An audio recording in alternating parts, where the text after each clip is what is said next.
When the late summer sun kissed the cliffs of Portovenere and the waves crashed gently against the rocks, Clara Romano, just 15 years old, held the pregnancy test in her trembling hands.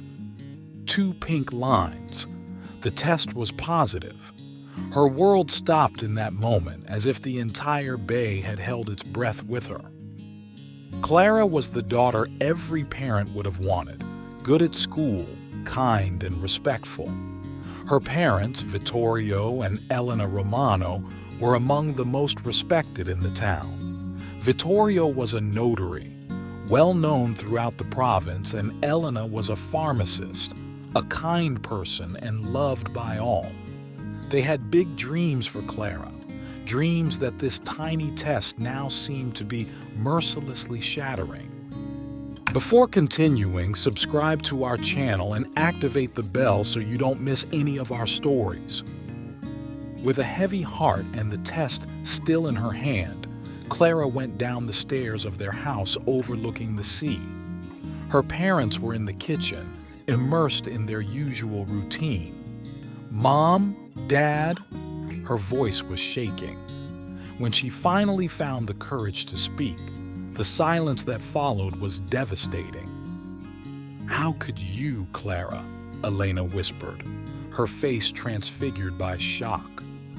Vittorio remained silent, his gaze fixed on her, as if he no longer recognized her. When Clara said the boy's name, Matteo, their gaze became even harder. They had never approved of that relationship, fearing that Matteo, with his rebellious air, would lead her astray.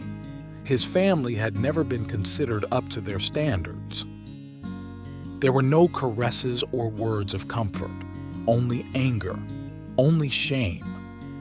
"You ruined everything we've built," Vittorio said, his voice breaking. "We can't accept this. You have to leave this house." Clara was petrified. "Dad, Mom, please," she pleaded between sobs. But the door closed behind her with a sharp sound, leaving her alone, with a suitcase in her hand, in the golden sunset of Portovenere. Without knowing where to go, Clara dragged herself to Matteo's house. She knocked with shaking knuckles, her eyes red with tears. Matteo, when he saw her, turned pale. He was 16, still a boy too. "We can't," he stammered. "I'm not ready." It was Matteo's mother, Laura, who came running. A sweet and strong woman, she didn't hesitate for a moment. She hugged Clara, held her close as one does with someone in need, and said, "Don't worry, my little one. You're home now." Despite Matteo's initial resistance, it was Laura and her husband, Carlo, who made him understand that a child is a responsibility, not a burden. "You can't turn your back on her," his father told him one evening. "You're part of this story, whether you like it or not." And so, in that house with simple walls and the smell of basil and warm bread, Clara found a refuge. The days were hard, her belly grew, and with it, her fears. Matteo and Clara, young and scared, learned to share spaces, emotions, and broken dreams. It wasn't the fairy tale that Clara had imagined, but it was reality. And sometimes, even reality could be tender. Over time, Laura offered to help them in the family restaurant, a small tavern overlooking the bay. Clara accepted. She knew nothing about cooking or management, but she learned quickly. She waited tables, helped in the kitchen, prepared desserts, and slowly, she earned the respect and affection of the customers. When little Andrea was born, Clara had just turned 16. She held him close with tears of fear and love. Matteo, awkward and clumsy, was there, not perfect, but present. With the tireless help of his parents, they learned to be a family. The years passed, Andrea grew strong and smiling, loved and pampered. Clara continued to work in the restaurant, learning the trade day after day. Matteo, more mature, worked with his father as a fisherman. It was not an easy life, but it was full of love of small daily victories. Matteo's family became for Clara the family she had lost. Laura treated her like a daughter, Carlo protected her as a father would, and Clara, finally, found a place she could call home. When Andrea turned 8 one afternoon in May, the past came knocking on their door again. Vittorio and Elena showed up at the restaurant. Their hair was grayer, their eyes were more tired. They were looking for Clara. They had realized, perhaps too late, the mistake they had made. They would have liked to look for Clara a long time ago, but shame had always stopped them. Now they were there, in front of her, begging for a second chance. Clara looked at them for a long time. Her heart tightened with emotions.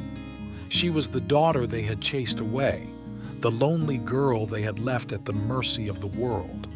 But now she was also a woman, a mother, a respected worker, surrounded by true love. Andrea clung to her hand. "Who am I, Mom?" he asked naively. Clara lowered her gaze to her son, then returned to her biological parents. "They're just people from the past, love," she said softly. There was no anger in her voice, just a sad awareness. "My family. Our family is already here." Laura left the kitchen, drying her hands on her apron. Without saying a word, she approached Clara and placed a hand on her shoulder, as if to say, "You're not alone." Vittorio and Elena understood. They left without insisting, taking with them the weight of a remorse that would never leave them again.